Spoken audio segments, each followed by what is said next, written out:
The Los Angeles regional is backed up in the Super for Texas. UCLA is the current favorite. They are the 1 seed here at -120. Arizona State is +290. UC Irvine at +310. And then you can find Fresno State at 15-1. Johnny, I'm curious your feeling because I guess I haven't gauged it well enough. Do you like this UCLA team? Are they your favorite to get out of the regional? The Sports Gambling Podcast guys are going to be ripping packs live on air next Monday night. They'll be breaking a case of Panini Prisms with DAPS, and you can get 10% off your favorite team with the promo code SGPN. Go to sportsgamblingpodcast.com/break to get in on the action. You can also sign up to be included in the college experience SGPN bracket contest and challenge. We'll be running one through d1baseball.com. Our group, the winner will get a $250 gift card to the SGPN store on sportsgamblingpodcast.com. So the link will be included in the YouTube description, the podcast description. It's not there yet because I haven't created the league, but if you're listening to this on a Tuesday or Wednesday when you're listening to this show, it should be there. So go over there, check that out for sure. We're also brought to you by Edge Boost. It is the first ever bank account that is built for bettors that's ensuring all gambling transactions are approved. There are no usage fees, no minimums. You can earn cashback rewards today using a 100% approval for all betting deposits on the platform. Sign up today at edgeboost.bet with the promo code SGPN and deposit $25, and Edge Boost will match that deposit. That is edgeboost.bet, promo code SGPN. And the college baseball experience is also brought to you by Underdog Fantasy. They are going long right now on their Pick'em platform for the NBA playoffs with their extender bonus. Hop in game one, and the longer that the series goes, the bigger that the bonus is going to get. Sign up today with the promo code TCESGPN for to claim your special pick, plus first-time deposit offer up to $1,000 in bonus credits. UnderdogFantasy.com, promo code TCESGPN. I want to tell you that Rhythm is partnered up with SGPN, and they have a perfect platform that is backed by AI picks and props. Dominate the NBA playoffs with PGA, MLB, and WNBA models. Rhythm knows that you're going to love their platform, so that's why they are giving you a 7-day free trial. Rhythm has some amazing deals that are going on right now. 25% off a monthly subscription with promo code SGPN25, and you can get a 50% off annual subscription with promo code SGPN50. That is Rhythm spelled RITHMM, promo code SGPN25 or SGPN50. Get your 7-day free trial today by going to sportsgamblingpodcast.com/rhythm.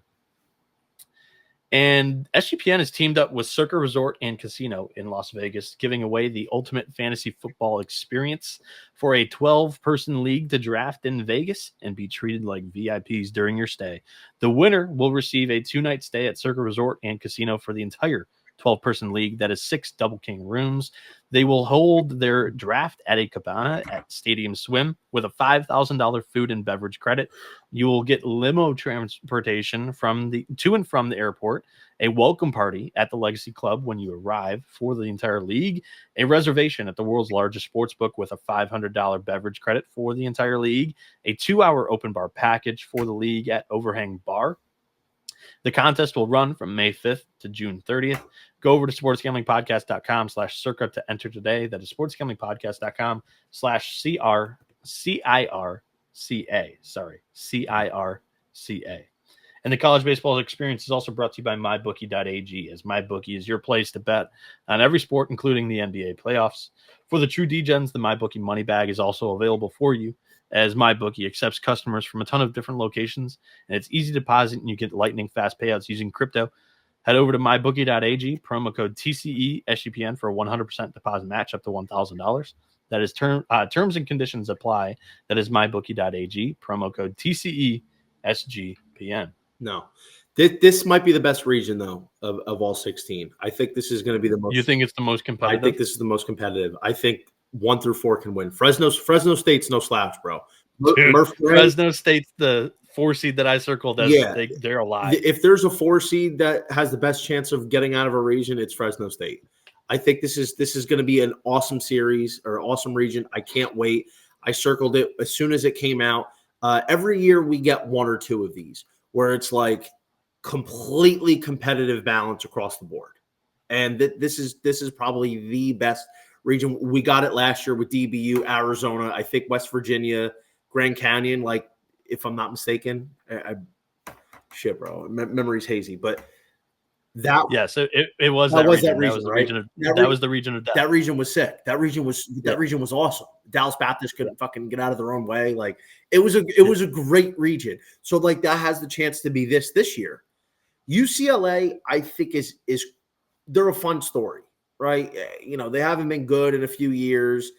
They finally transfer out to the Big Ten, and you know they all of a sudden they're a 22 or whatever win team in the Big Ten. And hey, like listen, UCLA baseball's back, maybe. Roch Cholowski's been unbelievable this year.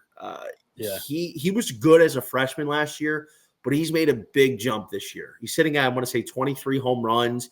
He is, in my opinion, this is a guy who should be getting legitimate Golden Spikes votes. I wish he's a contender. I wish I took he's a semifinalist, but like there's semifinalists that have no chance of winning. Like that's not Roch Cholowski. He absolutely has a chance. I wish I took a piece on him at 80-1 a month ago, but he's a 1/126 candidate. Absolutely at near the top of that board. Mullavi Lavu, AJ Salgado, those are probably the three guys for them in that offense. That was a valiant effort on Lavu's name, by the way. Hell of a job. You almost got it. Somebody that likes to pronounce names however the fuck he wants. I think I did a pretty good job there. But yeah, I believe it's Mullavi Lavu. Close. UCLA's offense really isn't that good. Let's be fair. They have those three guys that are really carrying the burden for the whole team. They're more pitch first, but it's weird because they don't have like any dominant pitching except for our boy Wylan Moss. Wylan Moss is a stud. This is a guy that I would circle as a high draft pick. I don't know if he's a freshman. I think he's a freshman, so I don't know if he's draft eligible next year. So maybe 2027 if that's his draft eligibility year. But he's been a little bit shaky as of late. He was a Friday night guy for a while in the second half, and then they bumped him. So I don't think UCLA's got the juice. I think because they're hosting and because they're a big name, books have them out of respect as the favorite in their own region. But the price is fair. I mean, on FanDuel, it's minus 145. Irvine and Arizona State are interesting. You know how I feel about my ASU Sun Devils. I do. They're plus 360 on FanDuel. Arizona State is live. If their bullpen holds up and Ben Jacobs doesn't walk 6 or 7 guys in an outing, they have a chance because, in my opinion, they have the best offense in this region. I think the most balanced, though, is Irvine. Irvine was going to be a host. They were a shoo-in to be a host, and then they just fell apart the last few weeks of the season. This Irvine team is dangerous. Their pitching was a disaster to start the year, and they've turned it around. They put Riley Kelly in the Friday role. They put Trevor Hansen in the Saturday role. I think Ryder Brooks is still the Sunday guy. And they have the big West pitcher of the year, Ricky Ojeda, he's a Swiss Army knife. He's so dangerous. He's so reliable. And their offense is pretty goddamn good. They have 4 or 5 legitimate bats. I think Irvine, you're getting that plus 290 or bigger in some cases. That's my pick for the winner of this region is Irvine. I would actually have UCLA third in terms of who I would bet. Ooh. I would have Irvine 1, ASU 2, UCLA 3, Fresno 4. I like it. I think you and I see eye to eye on how competitive that this regional is. And yeah, I circled UCLA Fresno State as like my 4 that might beat the 1. Yeah, Jack Anchor, the Bulldogs ace. His strikeout to walk ratio is insane. He's got 110 plus strikeouts and only 12 walks on the entire year. What do you make? It is an ERA mid-5s, but it was much better last year. Like he had a second year through in the Mountain West with scouting reports. So what were we going to say? What do you make? Because they're going to play game 1.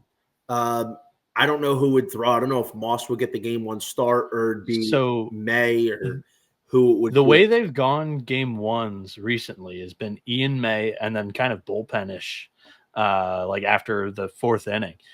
I think that they probably go Michael Barnett which he was 8-0 to begin Big Ten starts and then kind of faded down the stretch. And that competition wasn't great that he faded against. So really interesting about Barnett. He did have a good start in the Big Ten tournament against Michigan. I can't remember who he threw against, but he did have a good Big Ten tournament start. But I think that Fresno's live in some form or fashion there. Arizona State's pitching depth has been like, I really disliked it the entire year. Their bullpen collapses a lot. I do think it's like in terms of strength, I think it's UCLA, UC Irvine, Arizona State, Fresno State, possibly UC Irvine over UCLA. But I'm revising that. UC Irvine, UCLA, Arizona State, Fresno State. Let me ask you the question I was going to ask you. So UCLA is going to play Fresno game 1. What do you make that line? UCLA minus 300, minus 250? What I would personally make it. What do you know? Well, yes. Okay. What would you make it? And what do you think the price that I would fire on Fresno is plus 240? So that's probably minus 320 for UCLA. I think it could be flirting around a $3 favorite for UCLA. So that's probably going to make my card day 1 is Fresno State money line against UCLA. 1,000%. It should. And listen, Jack Anchor hasn't been great this year in terms of, the batting average against has been high. It's damn near 300. His BABIP is 382. But you typically see that from the mid-major studs. Like, think of who is Nichols' ace? Myers, Jacob Myers. His second year was awful. Like, he turned into a bullpen guy. Look at Crest from Jacksonville. Evan Crest, absolute stud. His freshman year, he turned into like almost unpitchable his sophomore year in the mid-major ranks. So it's like if they're unable to, some freshmen are unable to endure that sophomore year when the scouting report gets better against them. But Anchor is going to be a transfer after this season. I'm not hearing any rumors. This isn't anything. But with that strikeout to walk ratio, he is transferring into a power conference school. Yeah. Remember that name. Jen, his Sierra, 252. Oh, yeah. I am aware. But you're aware, but not everybody else. Sierra's 252 to a 5.72 ERA, which means he is pitching 3 runs better than what he's currently got on an ERA slate, roughly. Add like a 1.5 to the Sierra, and that's the ERA. So he's got a 4 ERA compared to a 5.5. That's basically how that works. But yeah, I totally am in agreement with you there. And I was actually really surprised that we landed on that, but I'm happy we did. And we're seeing eye to eye with the Bulldogs, the Valley Dogs.